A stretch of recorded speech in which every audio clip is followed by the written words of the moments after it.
I have to write this diary in secret, in absolute secrecy. It's about my Antarctic flight on February 19th, 1947. There will come a time when the rationality of men will have to dissolve into nothing, and then the inevitability of the truth will have to be accepted. These words are taken from the diary of Admiral Richard Byrd, where he describes his incredible journey inside the hollow earth.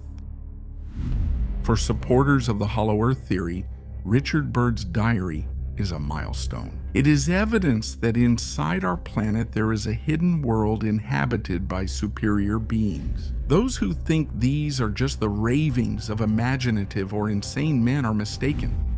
The hollow earth theory is very ancient. It is present in many cultures, and over the millennia has fascinated scientists, philosophers, writers, and even politicians who have funded research expeditions. Today we will talk about the hollow earth theory, a very complex and undoubtedly fascinating theory. But before we start the story, remember to support us by subscribing to the channel and hitting the notification bell so you don't miss our new videos. As we were saying, the hollow earth theory is very ancient. It is present in the sacred texts of the oldest Eastern and Middle Eastern cultures, where stories of contact between humans and the inhabitants of the kingdom located in the bowels of the earth are very common. The Tibetan Buddhist tradition, for example, describes the kingdom of Agartha and its mythical capital, Shambhala. According to this tradition, at the head of the underground kingdom is the king of the world, who resides in the temple of sacred science and commands hierarchies of celestial beings from the stars. These beings govern and influence the course of human events that take place on the surface, and since time immemorial, they have witnessed the evolution of humanity. But testimonies related to the hollow earth are also found in very ancient Indian texts, where the kingdom of Agartha and its divine ruler Sanat Kumara are described, with Sanat Kumara commanding a legion of divine beings. They came from the white star of Sirius and descended from a flaming spaceship onto an island in the Sea of Gobi, which is now the Gobi Desert. A king of the world is also mentioned in some mysterious passages of the Bible where Melchizedek, king of Salem, is mentioned. For example, in the letters to the Hebrews, he is defined this way: Melchizedek is king of Salem, priest of the Most High God. He went to meet Abraham as he was returning from the defeat of the kings and blessed him. Abraham gave him a tenth of everything. His name translated means king of righteousness.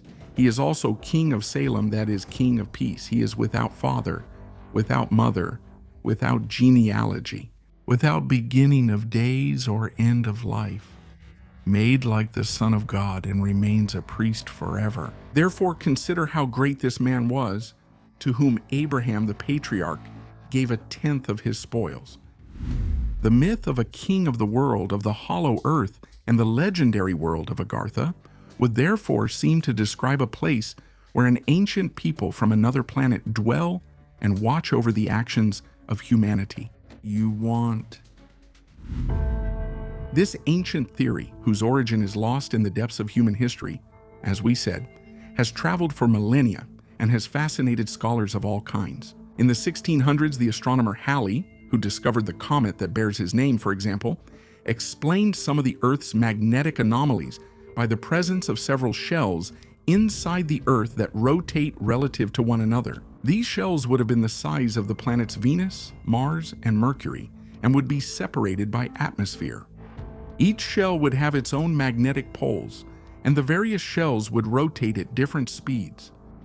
In the 19th century, the hollow earth theory was also taken up in literature. Let's think of the very famous novel Journey to the Center of the Earth by Jules Verne, or the underground world where Alice in Wonderland is set. Despite the scientific discoveries of the 19th and 20th centuries that disprove the possibility that the Earth is hollow and could contain other worlds inside it, the theory doesn't lose its supporters, especially in Europe. The theosophical ideas of Madame Blavatsky, considered a powerful seer capable of connecting with the ancient masters of the White Brotherhood, gain a large following. These men are said to be the survivors of a chosen race that lived between Tibet and Nepal. After the terrifying catastrophe that destroyed Lemuria, a hypothetical lost continent located in the Indian Ocean, they are said to have taken refuge in the depths of the earth, where they founded the mythical Agarthy. While Madame Blavatsky's ideas were circulating successfully in the world of esotericism, the idea that an underground people of chosen ones existed began to attract the interest of the Nazi Party in Germany. And according to some researchers, it was Adolf Hitler himself who organized an expedition to Tibet with the intention of finding the entrance to the lost world of Agarthy. According to the Hollow Earth tradition, there are certain specific points in the world from which it is possible to access the underground kingdom. The main entrances are said to be located at the North Pole, the South Pole, Mount Everest in Tibet, under the Pyramid of Khufu in Egypt, and in the Gobi Desert in Mongolia. According to the testimony of Admiral Karl Dönitz given during the Nuremberg trials, the Nazis are said to have found an invisible fortress in the middle of the eternal ice at the North Pole. There is no evidence that the Nazi expeditions managed to find the kingdom of Agarthy. But despite this, in the 1950s, the Nazi sympathizer Ernst Zündel went so far as to claim that Hitler and a group of trusted men managed to save themselves and escape aboard a ship that took them inside the Earth, passing right through the entrance opposite the North Pole. The Nazis' interest in Agarthy and the search for the Hollow Earth was justified by ideological motives. The idea of a chosen people was very appealing to Nazi intellectuals, who saw themselves as the natural descendants of this ancient people, and they investigated anything that could legitimize their insane political ideology. The Nazis were not the only ones to fund the search for the mythical Agarthy.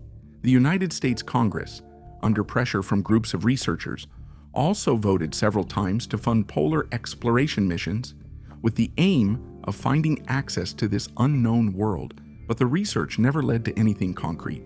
But despite the fact that official research has never led to anything, there are many testimonies from people who claim to have entered this marvelous kingdom. The most famous testimony, and the one considered by many supporters of the theory to be complete and reliable, is that of Admiral Richard Byrd, found in his diary. In 1947, Admiral Richard Byrd of the United States Navy was flying over the North Pole during an exploratory flight when suddenly the landscape beneath his feet changed radically. The ice gives way to a green clearing, and the Admiral observes from his plane lush vegetation and notices the presence of a large animal that, according to Byrd, closely resembles a mammoth. But the surprises for the Admiral are just beginning. According to what he writes, his plane is approached by unidentified aircraft that force him to land at an unknown airbase.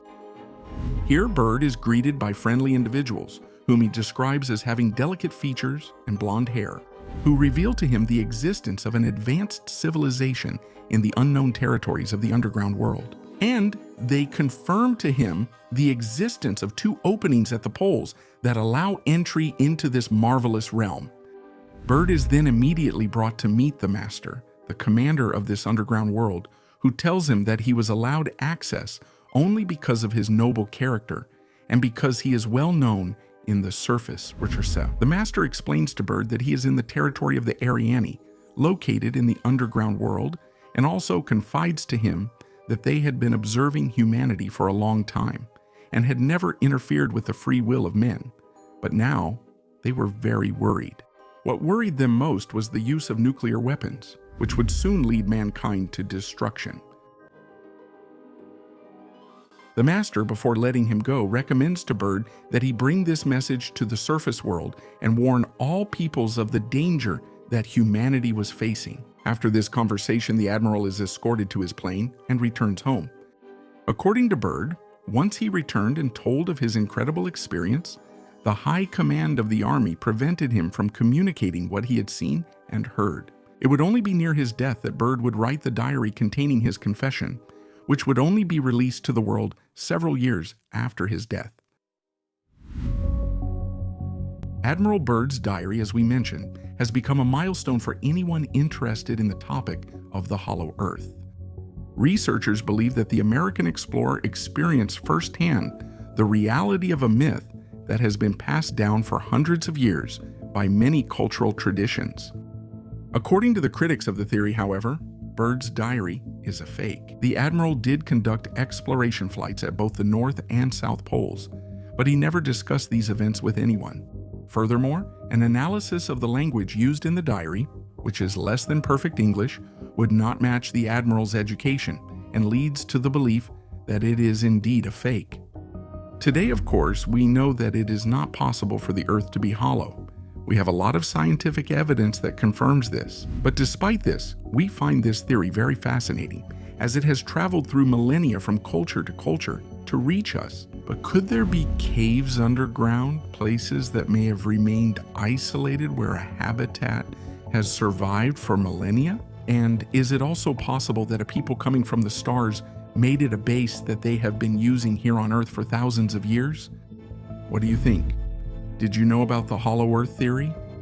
Let us know your opinion in the comments, and if you're interested, we'll come back to explore the topic further. See you in the next story.